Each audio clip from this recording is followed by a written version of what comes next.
Hi everyone, welcome to our channel Konaseema రుచులు. ఈరోజు నేను మీకు చూపించే రెసిపీ ఉగాది పచ్చడి. దీనికి కావాల్సిన ఇంగ్రీడియంట్స్ ప్రాసెస్ చూద్దామండి. దానికంటే ముందుగా మీ అందరికీ వికారనామ సంవత్సర ఉగాది శుభాకాంక్షలు. ప్రతి ఒక్కరూ ఆరోగ్యంగా సంతోషంగా ఉండాలని మనస్ఫూర్తిగా కోరుకుంటున్నానండి. ఈ ఉగాది పచ్చడి షడ్రుచులతో కూడి ఉంటుంది కదా, దీనికి ఎలా తయారు చేసుకోవాలో చూపిస్తాను చూడండి. ఉగాది పచ్చడికి కావలసిన పదార్థాలు: బెల్లం, చింతపండు రసం, మామిడికాయ ముక్కలు, వేప పువ్వు. ఈ వేప పువ్వు ఇలా రావాలంటే ఎలా చేయాలో కూడా చూపిస్తాను చూడండి. ఉప్పు, కారం, వేపుడు శనగపప్పు, చక్కెర గేలి. ఇవి ఇంగ్రీడియంట్స్ అండి. ప్రాసెస్ చూద్దామా? అలానే ఫస్ట్ వేప పువ్వుని ఇలాగా తుంచుకోవాలండి. తుంచిన తర్వాత ఇదంతా ఎలా పువ్వు రేఖలాగా ఎలా రావాలో చూడండి. కాడల నుంచి పువ్వునంతా ఇలా తీసుకోవాలి.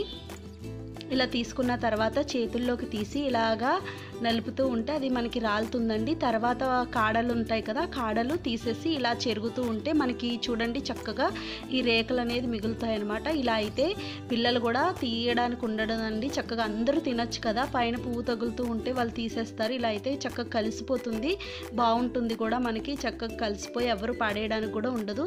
ఇప్పుడు ఒక బౌల్ తీసుకొని ఫస్ట్ చింతపండు రసం యాడ్ చేసుకోవాలండి. చింతపండు రసం కొంచెం ఇది చిక్కగానే ప్రిపేర్ చేస్తున్నానండి నేను, చిక్కగా ఉంటే బాగుంటుంది కదా. అలానే తీపికి సరిపడినంత బెల్లం. తీపి వచ్చి మనకి బెల్లం అండి. ఈ బెల్లాన్ని ఇలాగా మెత్తగా మెలుపుకోవాలి. చూడండి ఇలాగ అయ్యింది కదా. ఇప్పుడు చక్కెర గేలి అండి. చక్కెర గేలికి బదులు మీరు మామూలు అరటిపండు అయినా తీసుకోవచ్చు.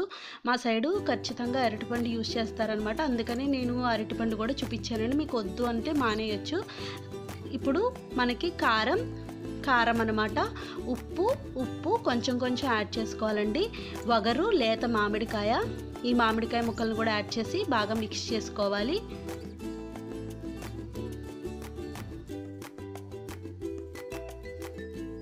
ఇప్పుడు ఫైనల్లీ మన చేదు వేప పువ్వు. ఈ వేప పువ్వు కూడా వేసి ఇలా మిక్స్ చేసుకోవాలి. చూసారా, వేప పువ్వు చక్కగా మిక్స్ అయిపోయింది. ఇప్పుడు ఇలా అయితే తినడానికి కూడా బాగుంటుంది కదండి, పిల్లలు తీసి పడేయరు కదా అని. అలానే కొంచెం వేపుడు శనగపప్పు అండి, ఇది ఆప్షనల్, వేసుకుంటే బాగుంటుంది. ఫైనల్లీ చక్కగా రెడీ అయిపోయింది. చూసారు కదా ఎంత చక్కగా ఉందో. టేస్ట్ కూడా చాలా బాగుంటుందండి. దేవుడికి నైవేద్యం పెట్టి తర్వాత ప్రసాదం కింద మనం తీసుకున్నాక ఇంకా ఉంటేనండి అది ఫ్రిడ్జ్లో పెట్టుకుంటారు. కూలింగ్గా తింటే చాలా టేస్టీగా ఉంటుందన్నమాట. నచ్చిందండి, చాలా చక్కగా రెడీ అయిపోయిందండి. చూసారు కదా. నచ్చిందండి ఈ వీడియో మీకు? నచ్చితే లైక్ చేయండి, షేర్ చేయండి, కామెంట్ చేయండి, సబ్స్క్రైబ్ చేయండి. ఇలాంటి మంచి రెసిపీస్తో మళ్ళీ మీ ముందుకు వస్తాను. Thank you for watching.